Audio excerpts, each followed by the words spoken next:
Assalamualaikum warahmatullahi wabarakatuh. Kembali lagi di channel Kisah Warganet. Kali ini saya akan menceritakan cerita yang berjudul Tarsini, Tunggu Aku dan Anakmu di Batu Nisanmu, bagian ke-1. Cerita ini diangkat dari kisah nyata yang ditulis oleh Kang Asep Hidayat. Seperti apa ceritanya? Langsung saja kita ke ceritanya. Menikah dengan orang yang dicintai tentunya harapan semua orang. Kriteria pilihan tentunya berbeda-beda, walau mungkin ada beberapa poin yang sama. Tujuan menikah tentunya ingin hidup bahagia bersama orang yang dicintai tentunya. Demi cinta banyak orang rela menderita, bahkan korban nyawa, walau tujuannya bahagia. Seperti halnya dengan sebuah kisah yang saya tulis dalam cerita ini. Rosidi dengan Tarsini memutuskan untuk menikah secara diam-diam karena orang tua Rosidi tidak merestui Rosidi menikah dengan Tarsini. Setelah menikah, pasangan muda itu pun meninggalkan kampung halamannya dengan ikut bertransmigrasi ke Riau tanpa ada yang tahu seorang pun dari keluarga mereka. Tahun 1982, di daerah Bagan Siapi-Api Riau, tepatnya di lokasi transmigrasi, Desa Rokan 3 Blok B, itu daerah yang saya ingat hingga saat ini. Hidup pasangan muda suami istri yang berasal dari Jawa Barat, tepatnya dari Indramayu. Mereka hidup bahagia, walau jauh dari sanak dan saudara. Di perantauan yang jauh dari keluarga, Rosidi sebagai suami sangat menyayangi istrinya, yaitu Tarsini. Demikian pula sebaliknya.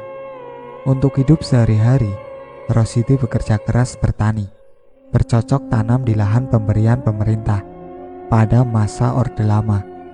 Dan bukan hanya Rosidi, melainkan semua warga desa mendapatkan fasilitas dari pemerintah. Rosidi dengan warga desa yang lain pada masa itu tidak ada kesulitan dalam mengelola lahan, karena memang pemerintah sudah memberikan segala sarana dan prasarana pengelolaan lahan, hingga ke berbagai macam bibit. Pemerintah juga memberikan sandang pangan buat warga desa, hingga warga desa bisa mandiri atau sudah panen dari hasil lahan yang dikelolanya. Lanjut cerita ke Rosidi dan Tarsini. 2 tahun Rosidi menikah dengan Tarsini, belumlah mendapat momongan. Namun mereka tetap bersabar dan tak mengurangi rasa cinta dan kemesraan yang ada satu sama lainnya. Setiap pagi Rosidi berangkat ke ladang untuk mengelola ladangnya, karena selain lahan halaman rumah, mereka pun mendapat lahan kebun seluas 2 hektar. Dan saat itu Rosidi mengelola lahan itu dengan menanam padi dan tanaman keras. Pagi hari, Rosidi berangkat sendiri ke ladang, dan menjelang siang, Tarsini menyusul dengan membawa bekal makan siang untuk Rosidi. Demikian mereka berdua setiap hari bahu-membahu dalam menjalani hidupnya.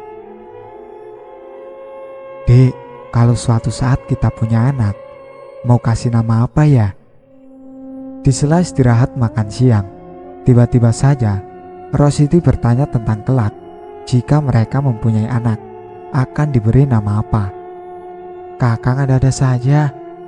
Tarsini bukannya menjawab pertanyaan suaminya, justru ia tertawa terbahak, merasa lucu dengan ucapan suaminya.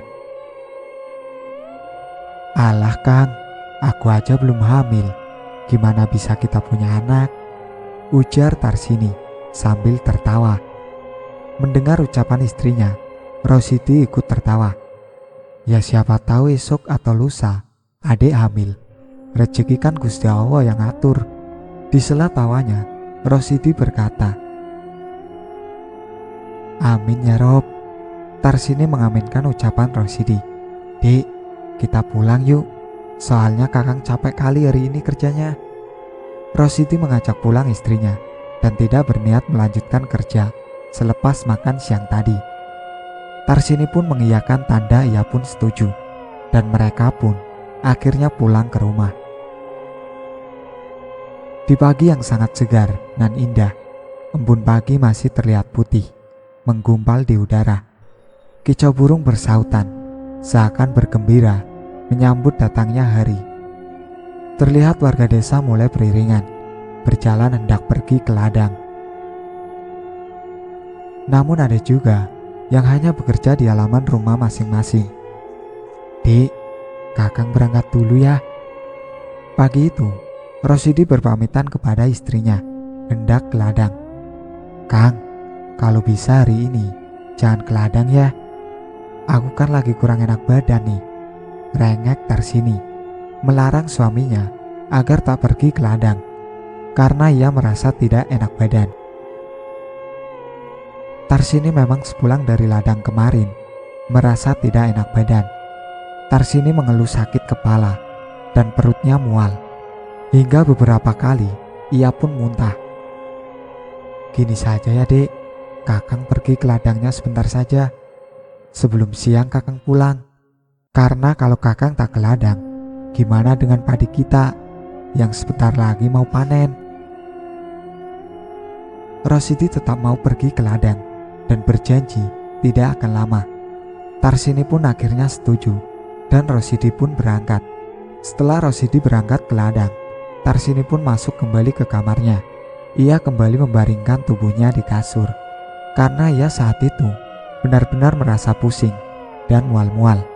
Akhirnya Tarsini tertidur. Jam 10 pagi Tarsini terbangun karena ia mendengar suara ketukan di pintu depan rumahnya. Dengan tubuh terasa lemas, Tarsini bangkit dari kasurnya. Lalu ia keluar dari kamar dan membuka pintu depan. Sambil membuka pintu itu, Tarsini pun sambil berkata, "Udah pulang ya Kang?" ujarnya. Namun di depan pintu itu, Tarsini tidak melihat suaminya. "Kang, Kang." Tarsini memanggil suaminya, namun tak ada jawaban. Tarsini pun menutup kembali pintu depan. Lalu ia pun berjalan menuju pintu dapur dan membukanya, karena ia pikir mungkin suaminya lewat pintu belakang. Namun tetap ia tak menjumpai suaminya. "Apa aku bermimpi ya?" gumam Tarsini bicara sendiri. Tarsini memutuskan untuk memasak, karena memang ia harus masak buat makan suaminya nanti sepulang dari ladang. Singkat cerita, waktu sudah menunjukkan pukul 12 siang, namun suaminya belum juga pulang dari ladang.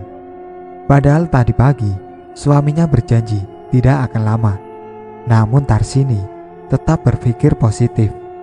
Mungkin dia lupa keasikan kerja, pikir Tarsini.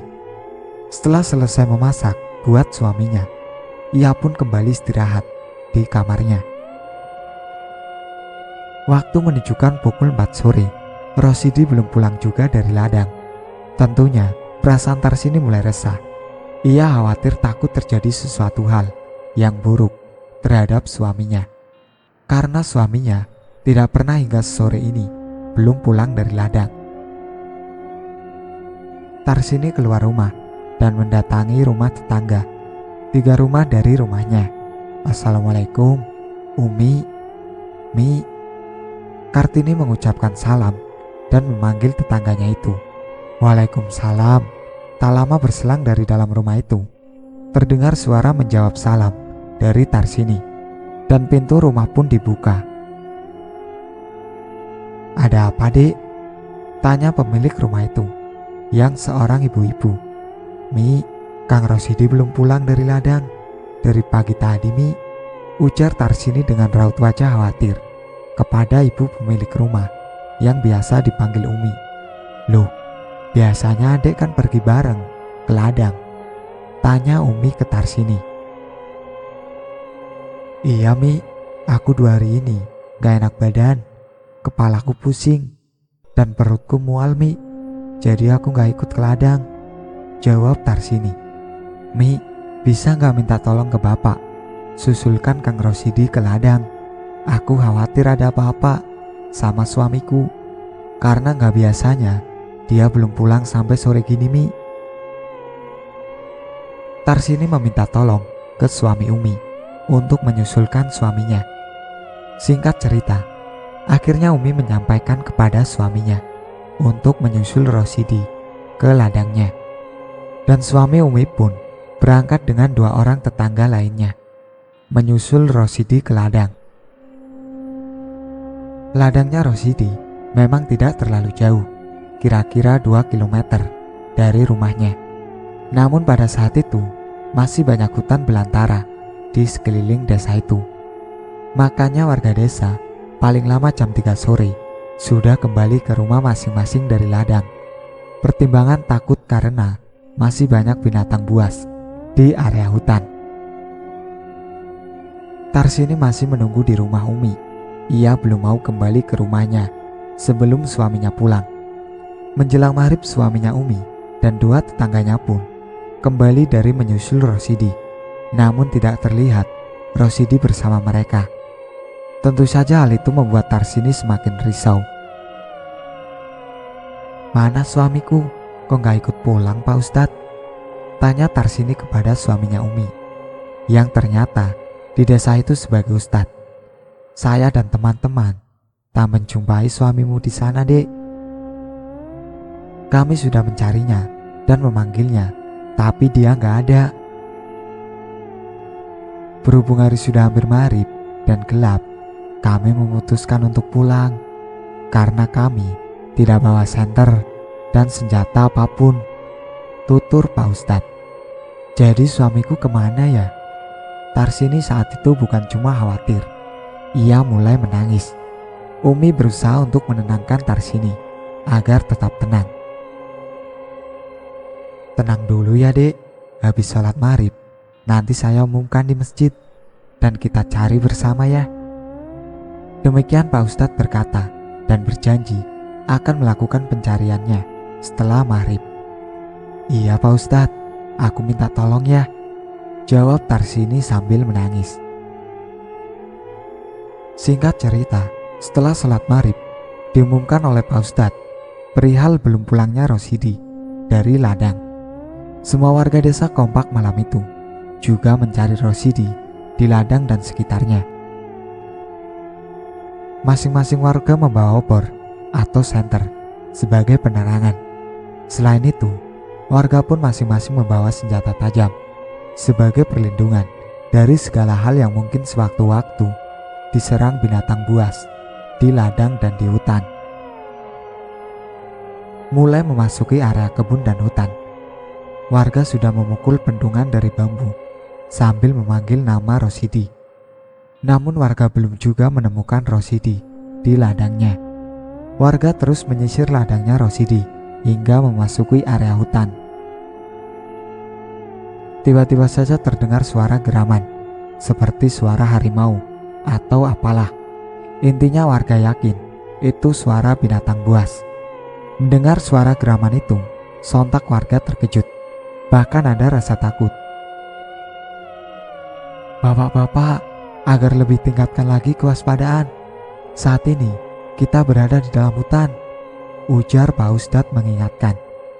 Lalu dengan dikomando Pak Ustadz, mereka pun melanjutkan pencarian. Dengan suara bendungan dibunyikan lebih keras lagi, hingga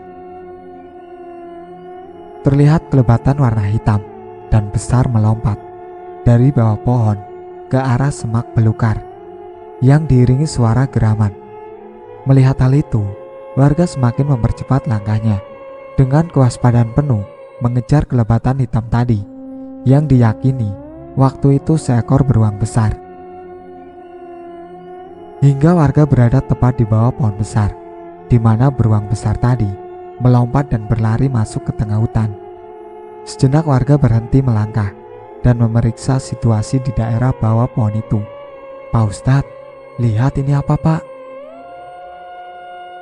Tiba-tiba saja dari sebelah kiri pohon seorang warga berteriak memanggil Pak Ustadz, seraya mengarahkan cahaya senternya ke bawah pohon itu. Pak Ustadz pun mendatangi warga itu, yang ternyata Wak Jono yang berteriak. Setelah mendekat, Pak Ustadz dan warga melihat bercak darah yang begitu banyak di sana. Di antara dedaunan kering, tercium bau amis darah yang begitu menyengat.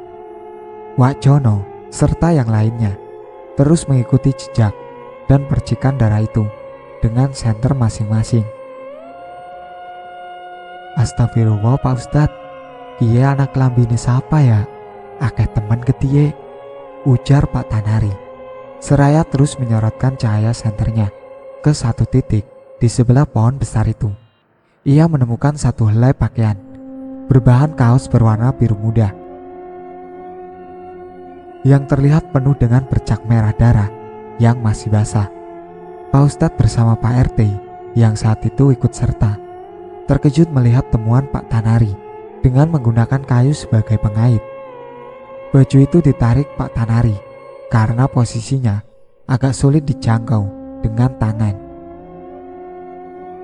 Astagfirullah, semua warga yang berada di tempat itu beristighfar dan tegang melihat baju itu.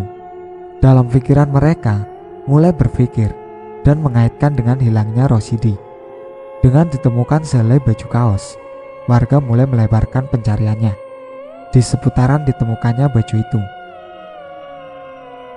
Mereka pun mengatur cara pencariannya, berhubung tengah di dalam hutan dan baru saja terlihat seekor beruang besar di area tersebut. Dengan pertimbangan itulah membagi tugas. Sebagian fokus mencari dan sebagian mengawasi sekitarnya. Jaga-jaga bila tiba-tiba saja ada serangan dari binatang buas. "Pak, lihat ini Pak!" Terdengar seorang warga berteriak.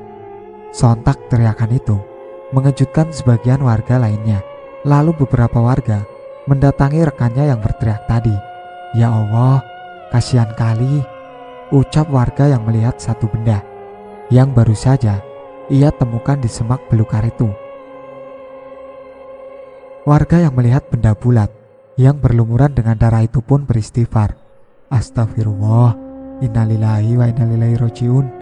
Terjawab sudah, karena benda yang ditemukan itu adalah sebuah kepala manusia yang tentu saja walau wajah kepala itu penuh dengan darah, namun masih bisa mereka kenali. Itulah kepala yang tengah mereka cari, yaitu kepalanya Rosidi. "Pak Ustadz, Pak RT, gimana ini jadinya?" tanya Pak Tanari dengan suara bergetar setelah melihat apa yang terjadi. "Begini saja bapak-bapak, baju dan kepalanya kita kumpulkan, namun kita coba sisir lagi seputaran sini.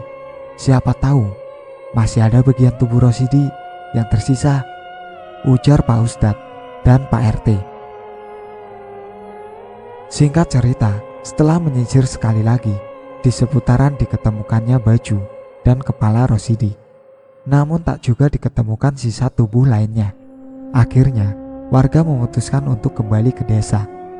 Setibanya di desa, warga berkumpul di rumah Pak Ustadz. Sedikit diceritakan, pada saat itu, di desa Trans, struktur desa sudah tidak jelas lagi. Tidak ada kades, juga perangkat lain. Dikarenakan banyak warga desa yang memutuskan bermigrasi lagi ke daerah lain dengan pertimbangan sulitnya akses keluar daerah itu. Sehingga banyak warga desa yang tidak tahan dan tidak betah tinggal di sana. Yang bertahan tinggal beberapa kakak saja, kira-kira 50 kakak yang tersisa. Dengan demikian, suasana desa itu terasa sangat sepi karena banyak rumah trans yang kosong, ditinggal begitu saja oleh pemiliknya. Warga berkumpul di rumah Pak Ustadz. Tarsini yang sedari sore tadi tidak pulang dari rumah Umi merasa heran dan belum tahu apa yang terjadi. Dia menyapukan pandangannya ke arah kerumunan warga yang berada di depan rumah Pak Ustadz. Ia mencari suaminya. Apakah warga telah menemukan suaminya itu? Karena ia tidak juga melihat suaminya, Tarsini pun mendekati Pak RT dan Pak Ustadz yang saat itu tengah mengobrol, membahas bagaimana cara memberitahu kepada Tarsini bahwa suaminya telah tiada dengan kondisi sangat mengenaskan. "Pak, mana suamiku? Kok nggak ada?" tanya Tarsini kepada Pak RT dan Pak Ustadz. Sejenak Pak RT dan Pak Ustadz hanya terdiam. Pak RT memberi isyarat ke Pak Ustadz agar Pak Ustadz lah yang menyampaikan perihal sebenarnya yang telah terjadi kepada Rosidi. Begini dek, kami semua tadi sudah mencari suamimu di ladang kalian, tapi tidak ada tanda-tanda keberadaan suamimu. Lalu kami melanjutkan pencarian ke hutan sebelah utara ladang kalian. Singkat cerita, Pak Ustadz dan Pak RT menceritakan semua yang terjadi dan yang ditemukan. Setelah mendengar penuturan Pak RT dan Pak Ustadz, sontak Tarsini menangis histeris. Lalu ia pun tak sadarkan diri. Umi beserta ibu-ibu yang lainnya mengurus Tarsini dengan cara memijat-mijat kepala Tarsini sambil menangis, turut bersedih dengan yang dialami Tarsini. Di luar rumah Pak Ustadz, dengan dibantu warga, mulai membersihkan bagian kepala Rosidi. Setelah bersih, kemudian dikafani layaknya jenazah, dan malam itu juga akan dikebumikan. Namun tentunya menunggu Tarsini sadarkan diri.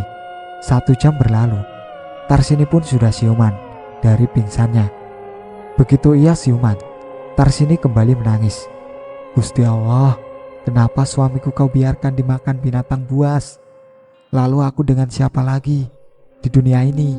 Ya Allah, aku ingin ikut mati saja ya Allah. Tarsini meratapi nasib hidupnya. Istighfar dek, yang ikhlas ya. Semua sudah kehendak Gusti Allah, ujar ibu-ibu lainnya, berusaha menenangkan dan menguatkan hati Tarsini yang saat itu benar-benar terpukul dan kepergian suaminya dengan tragis. Perlahan Tarsini mulai sedikit tenang, dan setelah Tarsini tenang, Pak Ustadz mendekatinya dan berbicara. Maaf dek, saya mau minta izin sama adik. Berhubung kondisi almarhum suamimu tidak memungkinkan jika berlama-lama, rencana malam ini juga kami mau mengebumikannya. Apa adik mau melihat terlebih dahulu? Tapi saya mohon, adik harus kuat ya, ujar Pak Ustadz ke Tarsini. Sampai di sini ceritanya.